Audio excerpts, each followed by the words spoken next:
If your WordPress website is hosted on Siteground and you want to completely delete your WordPress installation, you can do that in about 30 seconds. Here's how. You log in and then go to My Accounts, and then you want to go to cPanel, and then you go to WordPress Tools here and click WordPress Toolkit.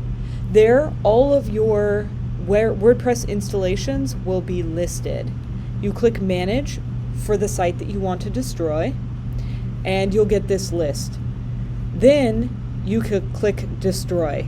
Note that this will completely delete your WordPress installation and your database. So if you want it in any sort of way, make a backup first or choose another option like move installation. Otherwise, if you want to completely destroy it, you click yes. You want to complete the database and the installation, you click continue, and all trace of it is gone.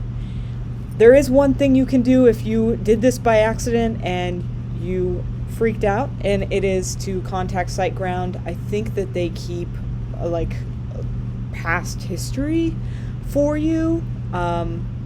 Don't quote me on that, but that's happened to me in the past. So little tip if you do it by accident. Otherwise, enjoy your clean history.